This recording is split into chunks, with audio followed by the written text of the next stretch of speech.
In the state in early summer, 87% of those immigrants are in need of help paying for housing now. 54% say that they need assistance with food, and similar number of people aren't able to cover all of their utility costs, they say. And our KIUN's Drew Andre joins us live in Salinas tonight with this push for more COVID relief for these undocumented workers. Drew?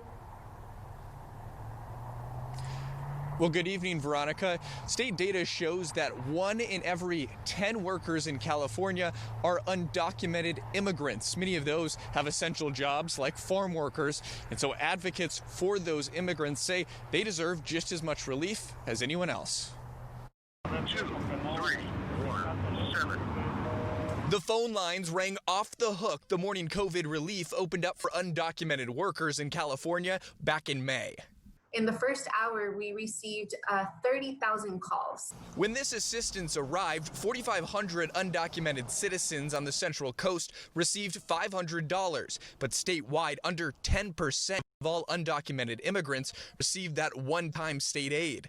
Agricultural jobs, construction, and hospitality make up the majority of the undocumented residents here. These are individuals that are not getting any type of relief, no unemployment, are struggling with just meeting basic needs. And so we're extremely concerned about what these next months will mean for our community. Estela Ramirez, who lives in Greenfield, is one of those working undocumented immigrants who received some help and says it's needed again now more than ever.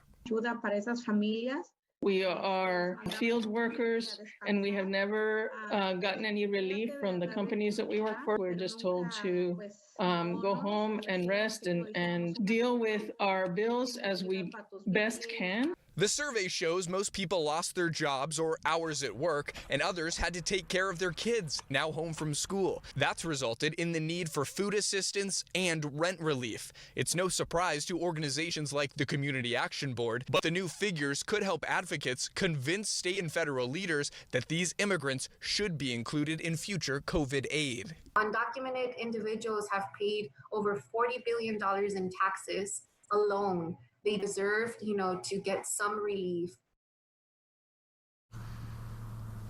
So immigrant advocates are hopeful that a federal stimulus package would include undocumented immigrants under the incoming Biden administration, and also possible more state relief is still on the table too. But right now, there's no time frame for that, Veronica.